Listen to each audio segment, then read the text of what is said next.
तरफ का सफ़र जारी है। चाचा अभी रुका है यहाँ टोल प्लाजे पे, शायद यहाँ पे ना कोई सिस्टम है इस तरह का कि इसको हर जगह के ऊपर पता नहीं ये रुकता है हर जगह पुलिस को रिपोर्ट करने के लिए। मुझे इसका सिस्टम नहीं पता, मैं उससे पूछ सकता हूँ क्योंकि उसको बिल्कुल अंग्रेज़ी का 2 लफ्ज़ नहीं आता और मुझे उसकी कब समझ नहीं आती कि वो क्या कह रहा है।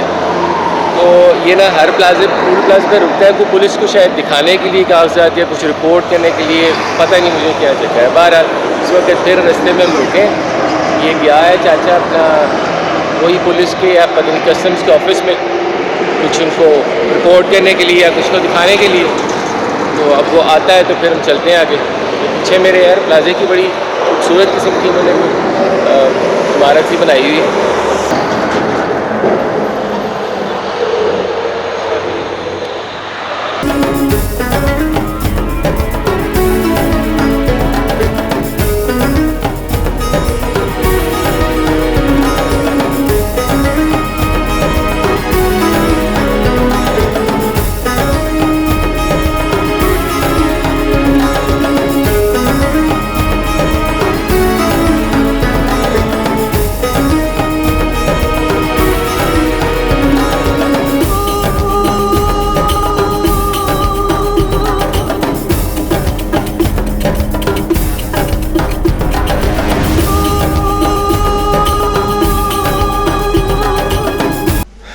जी तो फाइनली 10 घंटे की मुसाफत के बाद और तकरीबन 900 किलोमीटर का फासला था, इस्फहान पहुंच गया हूँ मैं। ये हॉस्टल का एक छोटा सा रूम मैंने लिया था और ये मैंने फ़ोन पे रिज़र्व करवा लिया था। बहुत सारे मसाइल में से एक ये मसला भी है कि कोई भी हॉस्टल या होटल आप किसी भी यूरोपियन या अमेरिकन वेबसाइट से बुक नहीं कर सकते यहाँ पे, क्योंकि वो जो मास्टर वीज़ा कार्ड्स हैं वो चलते नहीं हैं। तो इनकी कुछ अपनी एप्लीकेशंस हैं, लोकल ईरानियन एप्लीकेशंस, कुछ किसी ने मुझे बताया था अली बाबा वगैरह के नाम से। तो वो अगर आपके पास हो तो उसके थ्रू आप कर सकते हैं, लेकिन उसके लिए फिर आपको जो किसी लोकल बैंक का कोई डेबिट या क्रेडिट कार्ड, बहुत ये नहीं लंबी कहानी। तो खैर ये मैंने फ़ोन पे रिज़र्व कर लिया था, उसने बग़ैर पेमेंट के, वो मैंने इसे आके कर दिए। तो बहरहाल थकावट भी बहुत है, अब सोते हैं और कल करेंगे सिटी को थोड़ा सा एक्सप्लोर और उसके बाद फिर हम अपनी अगली डेस्टिनेशन की तरफ होंगे रवाना। सो फाइनली इस्फहान में सुबह खैर फ्रॉम इस्फहान। और अभी मैं आया हूँ नक्शे जहाँ स्क्वायर, सबसे बड़ी मशहूर ये अब्बासी खलीफा के दौर का बना हुआ एक इमारत है। ये उस वक्त की कि जब अब्बासी खलीफा ने अपना दारुल हुकूमत इस्फहान में शिफ्ट किया था। तो इसके बारे में ज़रा थोड़ी सी डिटेल हम बाद में देखते हैं। अभी यहाँ पर जिस हॉस्टल में मैं ठहरा हुआ था, मुझे वहाँ पर मिला है I met Christian in the hostel where I was staying in Isfahan, and very interesting to know that Christian has been traveling with a motorrad, with a motorcycle from Germany all the way to Iran. So it's really great. And even we found 2 guys who were traveling with a bicycle right all the way. So there are many incredible people. You see, it was really nice to see you. And Christian also helped me to find a VPN for our internet. You know, there are many restrictions at the internet in Iran. So Christian also helped me to download a VPN. So with that VPN, I can access now all the social media websites. So thanks Christian, it's great. ये 15वीं से 16वीं सदी के दरमियान में ये सारी इमारत बनाई गई थी, नक्शे जहाँ स्क्वायर जिसे कहते हैं।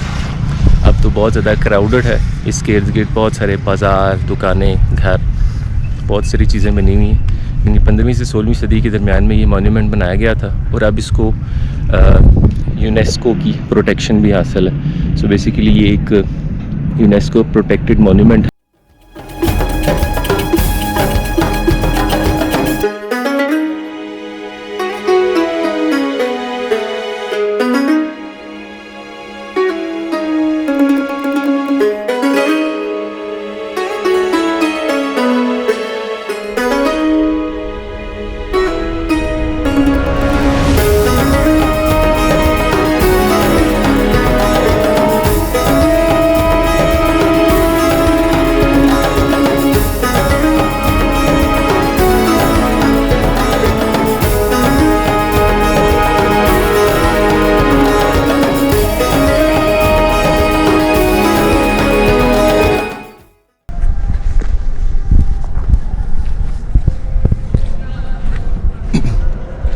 बारे में थोड़ी सी हिस्ट्री शायद बहुत सारे लोग जानते हो कि जो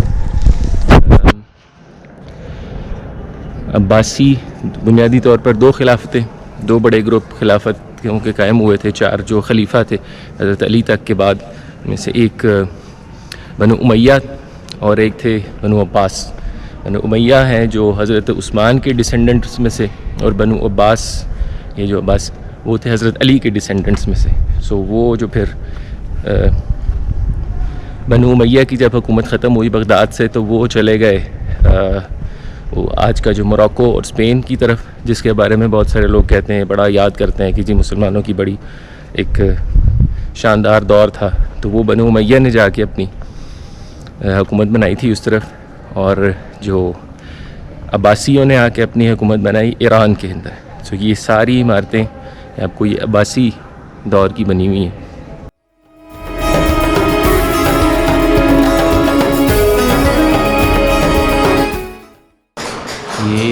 ये जो नक्शे जहाँ स्क्वायर है, ये इसके चारों तरफ अब इन्होंने ये बाज़ार से बना दिए हैं सब पुराने क्रेफ्ट से, पुराने बर्तन, और ये कारपेट जिसके लिए ईरान वैसे ही बहुत ज़्यादा मशहूर है, ये आपको जगह जगह नज़र आता है।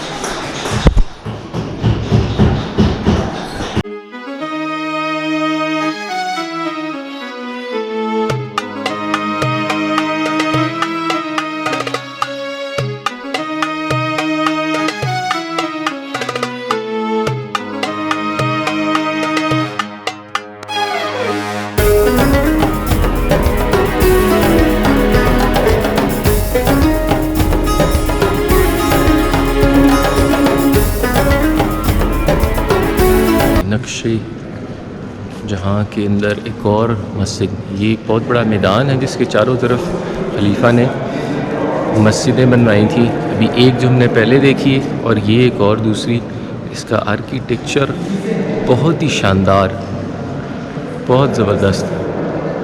इसका जो अंदर आके वो एहसास है वो बड़ा ख़ूबसूरत है। लेकिन एक चीज़ है कि ये सारी मस्जिदें अब मेरे ख़्याल में ये फ़ंक्शनल नहीं हैं, यहाँ पर अब नमाज वगैरह नहीं होती, ये सिर्फ़ टूरिस्ट्स के लिए रह गई हैं। तो यहाँ पर लोग आते हैं सिर्फ देखने के लिए।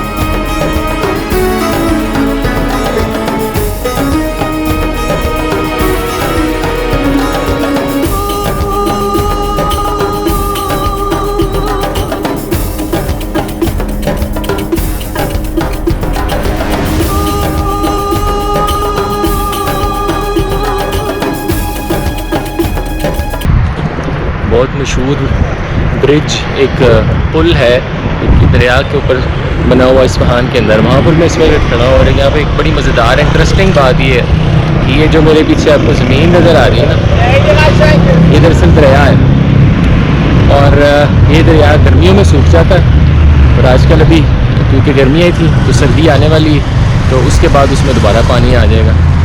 वैसे ये ज़्यादा नज़ारा जो रात के वक्त देखने वाला होता है, इसकी लाइटिंग बड़ी खूबसूरत करते हैं। तो बहरहाल ये दरिया भी इस वक्त सूखा हुआ है।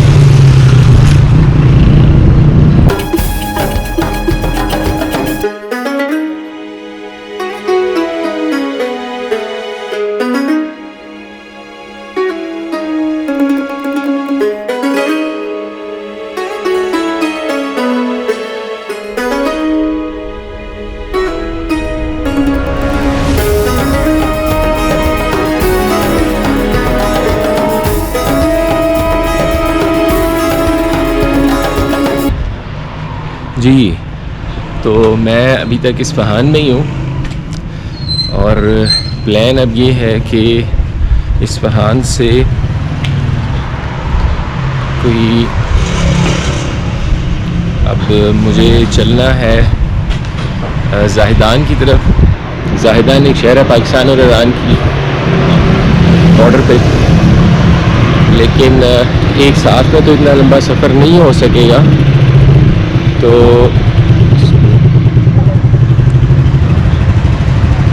इकट्ठा तो इतना लंबा सफ़र नहीं हो सकेगा। तो प्लान अब ये है कि सुबह मैं जाऊंगा यहाँ से इस्फहान से किरमान, एक छोटा सा शहर है, उस तक, और वहाँ से फिर आगे चलेंगे ज़रदान। इस्फहान के बारे में एक तो चीज़ और बताता जो मुझे सबसे ज़्यादा शौक़ था यहाँ पे आने का, जिसकी वजह से मैं यहाँ गुजरा था। एक तो वो नक्शे जहाँ स्क्वायर जिस पे हम गए थे, और दूसरा सबसे जो मशहूर चीज़ थी वो यहाँ पे बू अली सीना का मदरसा था। बू अली सीना, जिसे ऐब सीना के नाम से भी बहुत सारे लोग जानते हैं।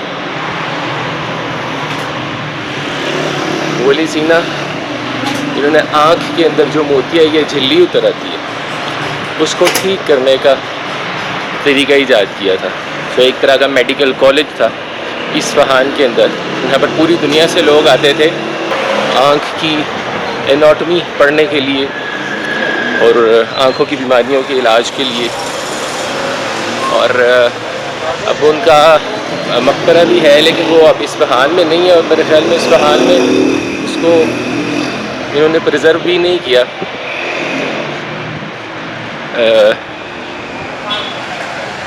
लेकिन खैर ये कन्फर्म है। और अगर इसमें किसी की ज़्यादा दिलचस्पी हो ये जानने की, तो इसके ऊपर एक बड़ी मज़ेदार फ़िल्म भी बनी थी। फिल्म का नाम था द फिजिसिस्ट। उस फिल्म के अंदर एक उस दौर का ईसाई लड़का जो कि यूरोप में रहता होता है, तो यूरोप उस वक़्त डार्क एजिस की बात है ये, जिस वक़्त कहा जाता था कि यूरोप अंधेरों में डूबा हुआ था जहालत के।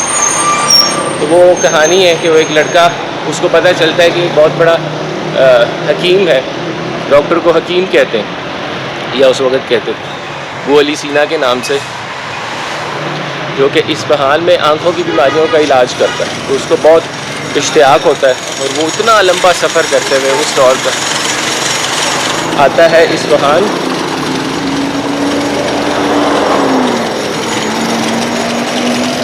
ये सीखने के लिए। तो बड़ी मज़ेदार फिल्म है। अगर किसी की दिलचस्पी हो तो फिल्म देख सकता है, द फिजिसिस्ट।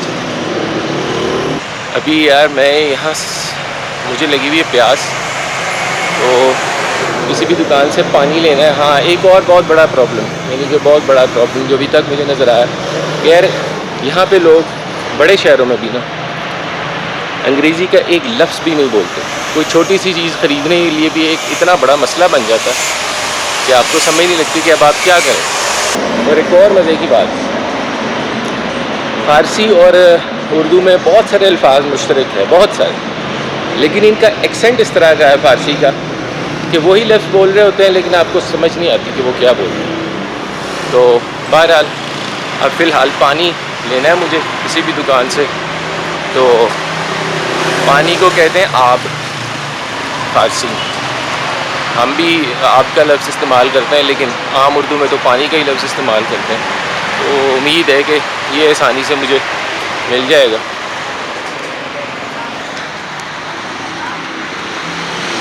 और हाँ, जैसे मैंने बताया था कि ईरान में ना बहुत सारी एप्लीकेशंस जो ख़ास तौर पे सोशल मीडिया की या एक दूसरे के साथ कांटेक्ट की, जैसे व्हाट्सएप वगैरह, या इवन के बहुत सारी एप्लीकेशंस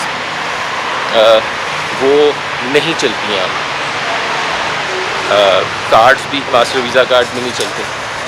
तो ईरान जब भी आओ भाई बहुत पूरी तरह से तैयार होके आओ। और हाँ, बहुत सारे लोग VPN इस्तेमाल करते हैं ताकि वो जो भी मुख्तलिफ बैंड वेबसाइट्स है या और बैंड व्हाट्सएप वगैरह उसको इस्तेमाल कर सकें, लेकिन वो भी आसान नहीं है।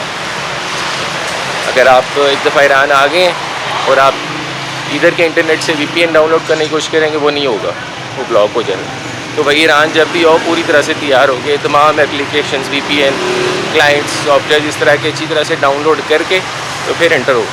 ये दुकान आई है, इससे पानी तो लेना है, पास नहीं है। सलाम।